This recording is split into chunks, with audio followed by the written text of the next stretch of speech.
Welcome प्यारे बच्चों। Engineers gateway के यूट्यूब प्लेटफॉर्म पर मैं ललित राठी एक बार फिर से आपका स्वागत करता हूं। आशा और उम्मीद करता हूं कि आपकी पढ़ाई बेहतर चल रही होगी। जैसा कि आप जानते हैं, हम यहां पर इंजीनियरिंग फिजिक्स के लिए एक श्रृंखला लेकर आए हैं जिसका नाम है सिंघम श्रृंखला। और इस श्रृंखला का मुख्य उद्देश्य है जो न्यूमेरिकल में आपको समस्या होती है उस समस्या को हमें यहाँ पर दूर करना है।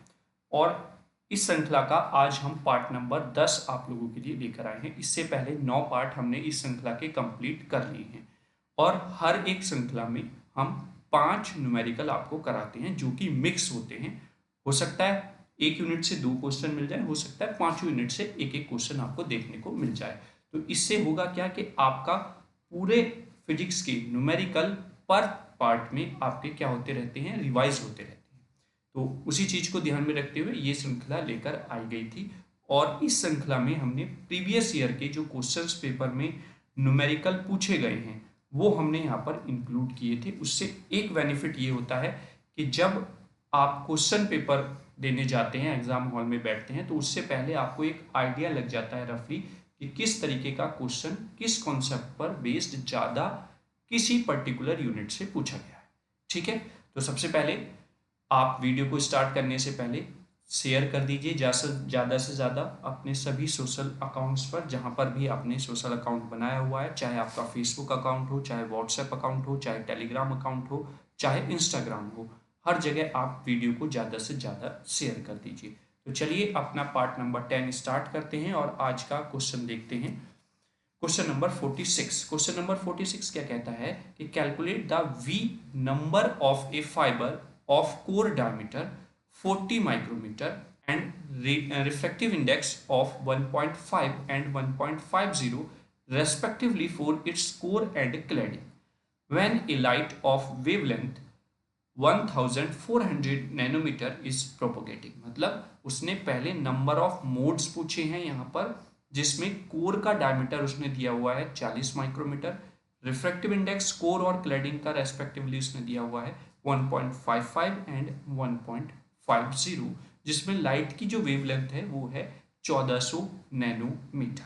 ठीक है, और उसके बाद also calculate the number of modes that the fibre can support for the propagation, और उसके बाद नंबर ऑफ मोड्स भी यहां से पूछे गए।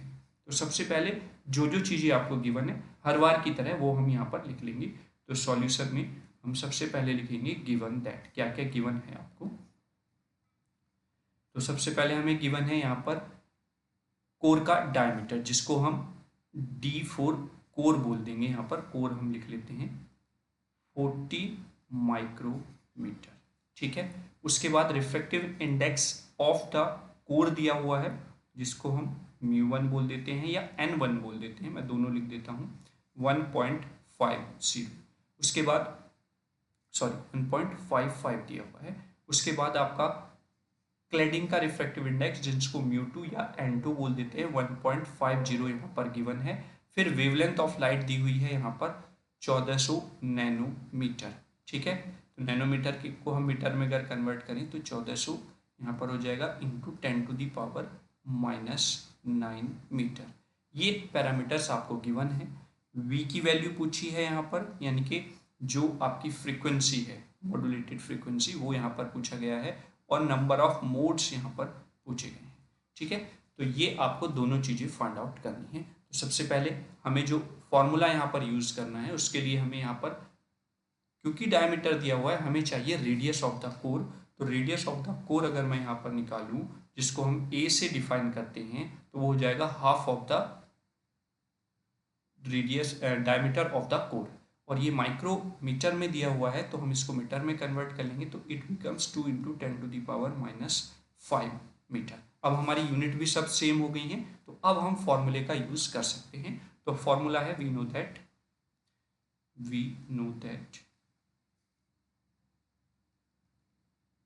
जो कट ऑफ फ्रीक्वेंसी होती है v इक्वल्स टू, वो क्या होती है 2πa/λ इनटू न्यूमेरिकल अपर्चर।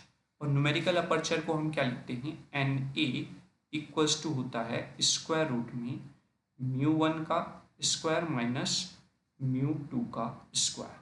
तो जब आप सारी वैल्यूज पुट कर देंगे तो यहाँ पर v इक्वल्स टू हमारे पास आ जाएगा जैसे 2 पाई, ए की वैल्यू हमने पुट की 2 इंटू 10⁻⁻5 अपॉन लैम्डा की वैल्यू हमको गिवन है 1400 इंटू 10⁻⁻9 और न्यूमेरिकल अपर्चर के लिए हम स्क्वायर रूट में μ1 की वैल्यू रखेंगे 1.55 का होल स्क्वायर माइनस 1.5 का whole square. Then you get V after calculation from the calculator you get V approximately 35.13. ये आपको कट ऑफ फ्रीक्वेंसी यहाँ पर देखने को मिल जाती है. और इसके साथ साथ नंबर ऑफ मोड्स भी पूछा है, तो we also know that कि number of modes approximately equals to V square by 2 होता है. ठीक है, यानी कि जो हमारी कट ऑफ वेवलेंथ या फिर जो कट ऑफ फ्रीक्वेंसी हमारी यहाँ पर आई है उसका स्क्वायर और divide by 2 it gives the number of modes which are propagated through the optical fibre. ठीक है, तो हम वैल्यू यहाँ पर वी की पुट करेंगे तो 35.13 का होल स्क्वायर डिवाइडेड बाई 2 हम यहाँ पर कर देंगे. Then it becomes m equals to 617. Approximately ये नंबर ऑफ मोड्स आपके आ जाएंगे. जब भी आपसे नंबर ऑफ मोड्स पूछेगा तो आप उसको कंप्लीट वैल्यू में ही लिखेंगे, आप उसको पॉइंट की फॉर्म में नहीं मेंशन करेंगे. ठीक है, तो ये आपका आ जाता है आंसर नंबर ऑफ मोड का. तो दोनों चीजें आपसे पूछी गई थी, दोनों चीजें आपने यहाँ पर फाइंड आउट कर ली. ठीक है, क्लियर. आई होप इस तरीके का क्वेश्चन अगर ऑप्टिकल फाइबर में पूछा जाता है तो आप आसानी से कर ली जाएंगे. अब नेक्स्ट क्वेश्चन नंबर 47 की बात करते हैं. Find the energy of an electron moving in one dimension in an infinitely high potential box of width 1 angstrom, जिसमें मास ऑफ इलेक्ट्रॉन दिया हुआ है एंड h की वैल्यू आपको यहाँ पर गिवन है. तो ये क्वेश्चन भी बहुत बहुत बहुत ज़्यादा इंपॉर्टेंट है एग्जाम के पॉइंट ऑफ व्यू से. अगर आप यहाँ पर देखें तो इस सीरीज में अगर आप स्टार्टिंग से बने हुए हैं तो आपको अंदाजा लग गया होगा कि ये क्वेश्चन इस कॉन्सेप्ट पर रिलेटेड कितना इंपॉर्टेंट क्वेश्चन बनता है. ठीक है, यहाँ पर कभी कभी वो एक से ज़्यादा लेवल की आपसे एनर्जी फाइंड आउट करा लेता है, कभी कभी आपसे एनर्जी डिफरेंस फाइंड आउट करा लेता है, दो एनर्जी लेवल्स के बीच का एनर्जी डिफरेंस फाइंड आउट करा लेगा, कभी कभी आपसे सिंपल एक ही स्टेट का एनर्जी पूछ लेता है जैसा कि इस क्वेश्चन में पूछा गया है. तो सबसे पहले जो जो चीज़ें गिवन है सॉल्यूशन में वो हम यहाँ पर लिखेंगे. सॉल्यूशन में लिखेंगे गिवन दैट, जो जो चीज़ें आपको गिवन है वो आप यहाँ पर लिख लेंगे. देखिए क्वेश्चन को करने का पैटर्न आप यही रखेंगे तो एग्जामिनर पर भी बहुत अच्छा इम्पैक्ट पड़ेगा, क्योंकि आप स्टेप वाइज सारी चीज़ें कर रहे हैं. पहले जो जो चीज़ें आपको गिवन है वो हमें लिख लेना चाहिए. सबसे पहले आपको लैम्डा की वैल्यू दी हुई है, सॉरी विड्थ की वैल्यू दी हुई है. एक सेकेंड, विड्थ मतलब यहाँ पर एल की वैल्यू आपको दी हुई है 1 एंगस्ट्रॉम. ठीक है, अगर मैं इसको मीटर में कन्वर्ट करूँ 10⁻⁻10 मीटर ये वैल्यू यहाँ पर गिवन है. उसके बाद जो पैरामीटर्स कांस्टेंट होते हैं वो यहाँ पर गिवन है सारे, जैसे कि आपको यहाँ पर मास ऑफ इलेक्ट्रॉन दिया हुआ है. Mass of electron ME 9.11 into 10⁻⁻31. ठीक है, kg में ये दिया हुआ है. और H की वैल्यू आपको यहाँ पर गिवन है 6.63 इंटू 10⁻⁻34 जूल सेकेंड. तो ये सारे पैरामीटर्स आपको गिवन है. पूछा क्या है, find the energy of the electron moving in one dimensional box. तो सबसे पहले ही एनर्जी लेवल, वैसे एनर्जी लेवल इसने बोला है लेकिन हम सबसे पहला एनर्जी लेवल यहाँ पर फाइंड आउट करके दिखा देंगे. दैट मीन्स E1 यहाँ पर हमें कैलकुलेट करना है at n equals to 1. n की वैल्यू जब 1 होगी तब हमें यहाँ पर ये E1 की वैल्यू को कैलकुलेट करना है. तो हम लिखेंगे वी नो दैट जो En होता है वो क्या होता है, En equals to n square h square upon 8 MEL का होल स्क्वायर. ठीक है, तो पुट करेंगे n की value 1, then we get E1 equals to h square upon 8 MEL का स्क्वायर. ठीक है, h की वैल्यू आपको 6.63 इंटू 10⁻⁻34 गिवन है. और मैं उम्मीद भी करता हूँ इतने न्यूमेरिकल आपने कर ली हैं, ये सारी वैल्यूज़ आपको फिंगर टिप पे याद हो गई होंगी. ठीक है, और फॉर्मूले भी जो बेसिक कॉन्सेप्ट हैं जो बार बार पूछे गए हैं क्वेश्चन, वो भी आपको बहुत अच्छे तरीके से याद हो गए होंगे फॉर्मूले. ठीक है, अदरवाइज हमारा एक वन शूट वीडियो फॉर्मूले पर भी बना हुआ है पूरे फिजिक्स के यूनिट वाइज, वो भी आप जरूर देखें। ठीक है, तो ये जब सारी वैल्यूज हम पुट कर देते हैं तो यहाँ से E1 की जो वैल्यू है वो आपकी आ जाती है 6.0314 इंटू 10⁻⁻18 जूल। ठीक है, तो एक आंसर तो आपका ये हो जाता है 6.0314 इंटू 10⁻⁻18 जूल। और अगर यहीं पर इलेक्ट्रॉन वोल्ट में पूछ लेता है तो E1 जो एनर्जी इलेक्ट्रॉन वोल्ट में अगर हम निकालें तो वो E1 upon charge of electron से हम इसको डिवाइड कर देंगे। तो 6.0314 इंटू 10⁻⁻31 वो सॉरी 18, मैं इरेज ही कर देता हूँ इसको, ये हो जाएगा 18 divided by charge of electron 1.6 into 10⁻⁻19। After calculating the value you get 37.696 electron volt.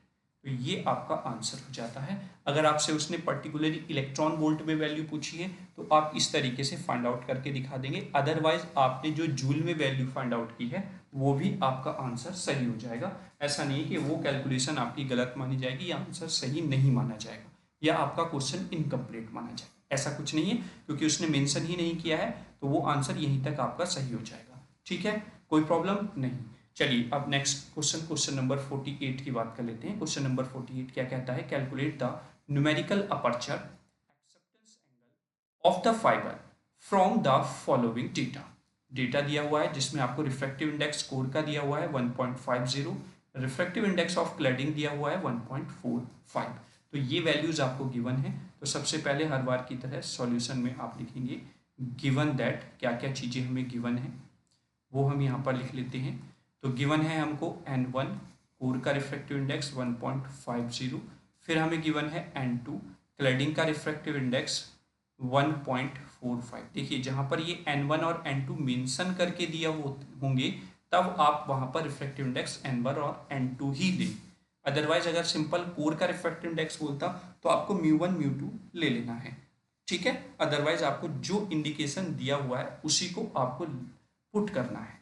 ठीक, आगे उसने क्या क्या चीज़ें कैलकुलेट कराई हैं, न्यूमेरिकल अपर्चर आपसे पूछा है और एक्सेप्टेंस एंगल आपसे पूछा है। दो चीज़ें आपसे यहाँ पर पूछी गई हैं। तो सबसे पहले न्यूमेरिकल अपर्चर के लिए वी नो दैट, हम जानते हैं कि जैसा कि अभी हमने पीछे क्वेश्चन किया हुआ है कि न्यूमेरिकल अपर्चर जो होता है वो होता है स्क्वायर रूट ऑफ कोर का रिफ्रैक्टिव इंडेक्स माइनस क्लैडिंग का रिफ्रैक्टिव इंडेक्स। तो दोनों वैल्यूज हम पुट करेंगे तो we get N equals to square root of 1.5 का होल स्क्वायर माइनस 1.45 का होल स्क्वायर।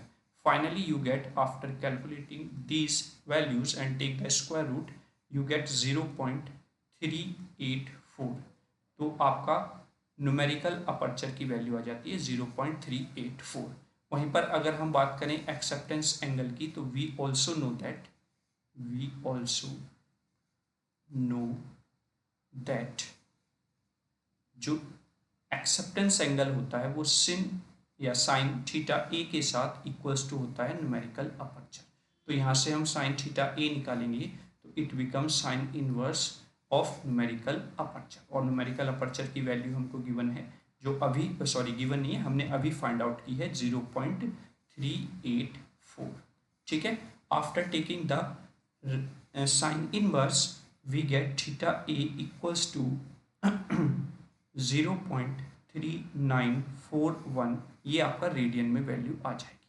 और अगर आप इसको डिग्री में कन्वर्ट करना चाहते हैं तो theta A equals to becomes 22.58 degree. अब जिस बच्चे को भी रेडियन से डिग्री में कन्वर्जन आता है वो कमेंट बॉक्स में तुरंत कमेंट करके बताएगा कि कैसे हम रेडियन से डिग्री में कन्वर्ट करते हैं। ठीक है, क्लियर। चलिए अब आगे चलते हैं क्वेश्चन नंबर 49 पर। इस तरीके का क्वेश्चन जो होगा वो आप अब कर ले जाएंगे ऑप्टिकल फाइबर से रिलेटेड।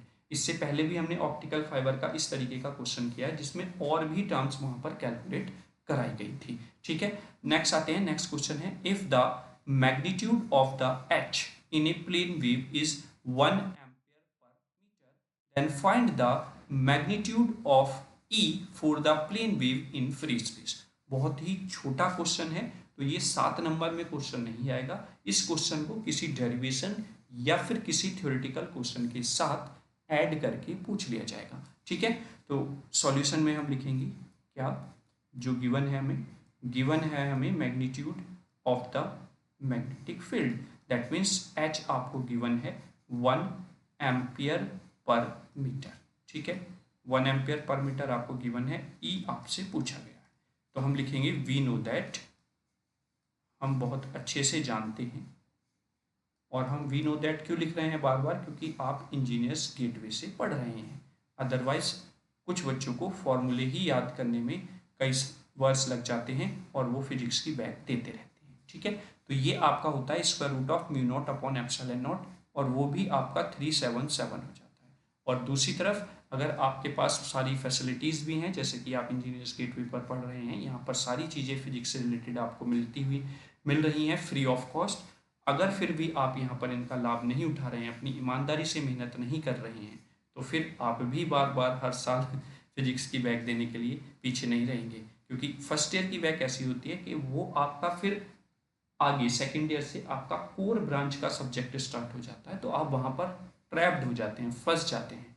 तो इस वजह से फर्स्ट ईयर का हिसाब फर्स्ट ईयर में ही ख़त्म करके चलोगे तो बेहतर रहेगा। ठीक है, आपको वैल्यू चाहिए ई की, तो यहाँ से ई इक्वल्स टू क्या हो जाएगा 377 इंटू एच, और एच की वैल्यू आपको गिवन है 1, देन इट बिकम्स 377 इंटू 1, और ई इक्वल्स टू यानी कि magnitude of the magnetic field sorry electric field becomes the 377 volt पर मीटर।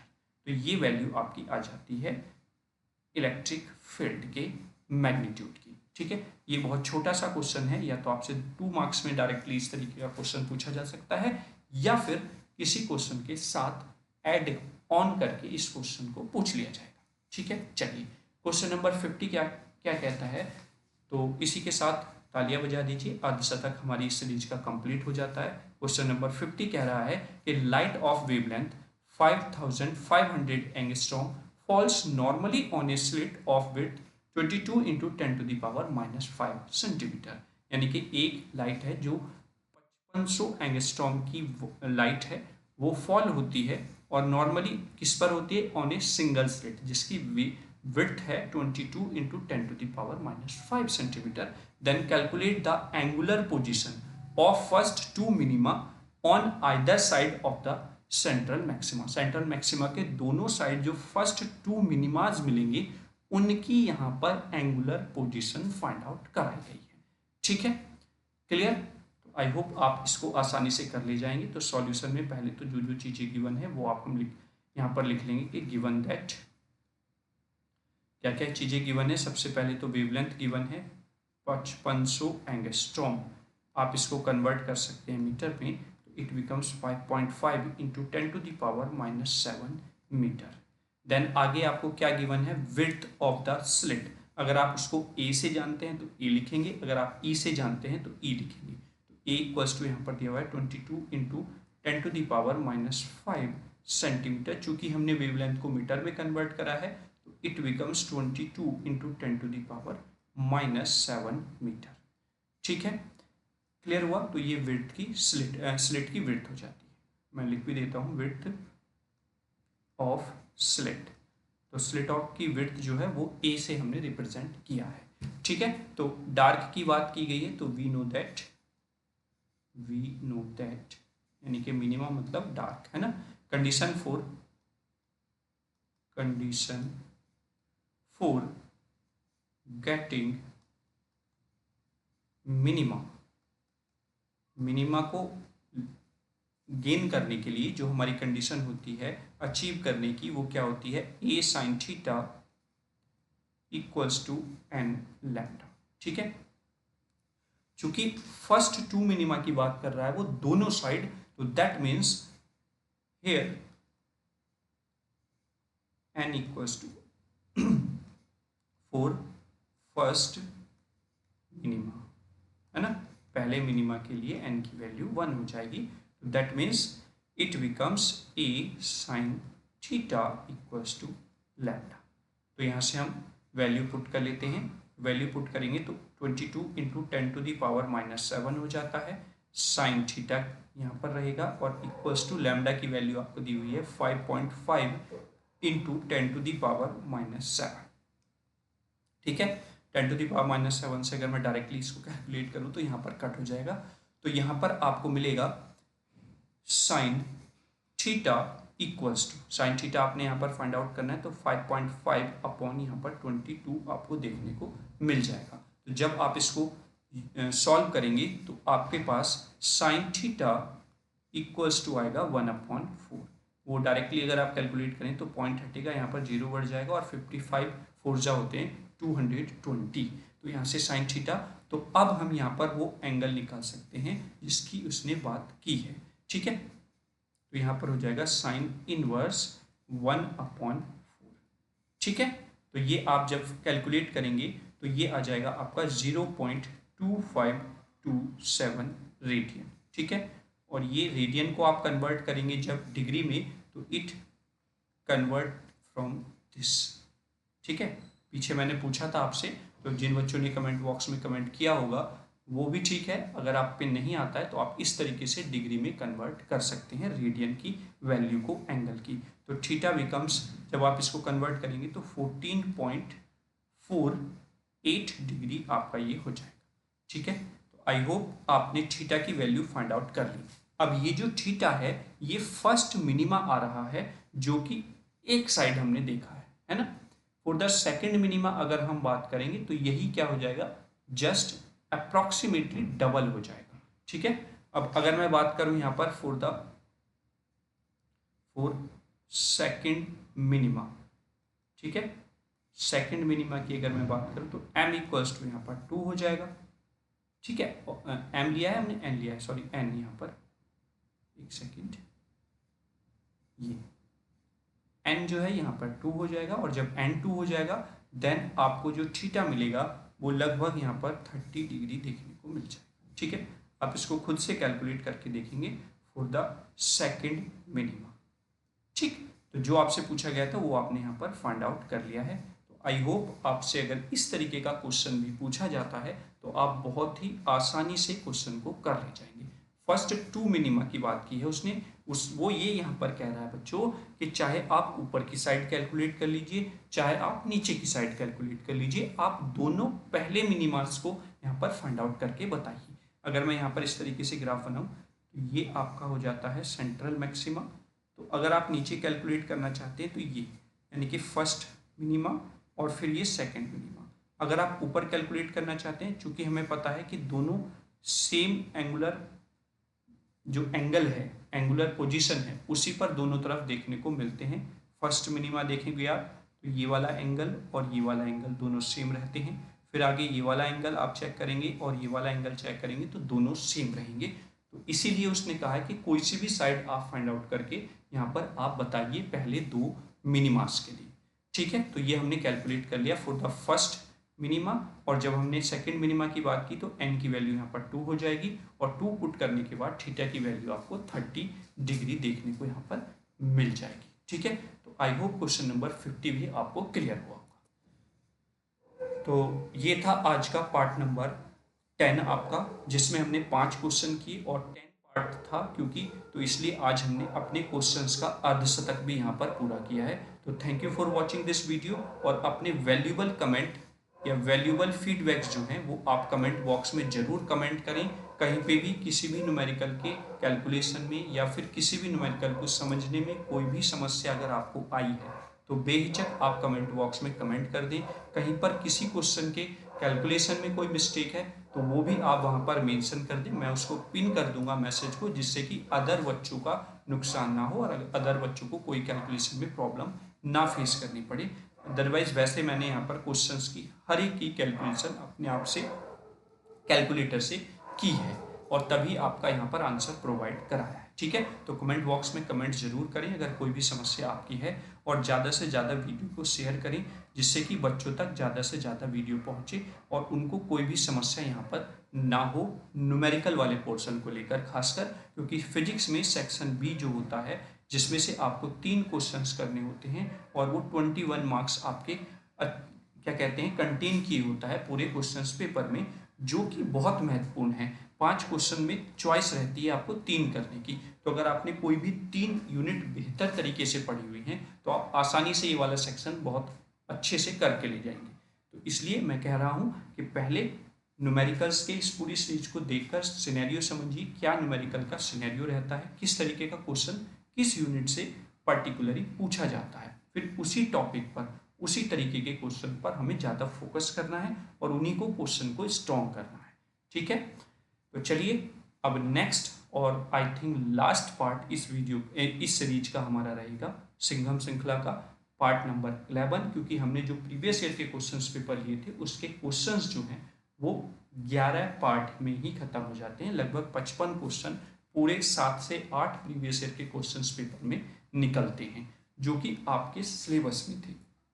अदरवाइज जो आउट ऑफ सिलेबस है न्यूमेरिकल क्वेश्चन से पूछे गए थे, लेकिन उनको इंक्लूड करने का कोई औचित्य नहीं होता है। ठीक है, तो चलिए इस श्रृंखला के अंतिम पार्ट में हम आपसे मिलेंगे। तब तक के लिए जय हिंद, जय भारत।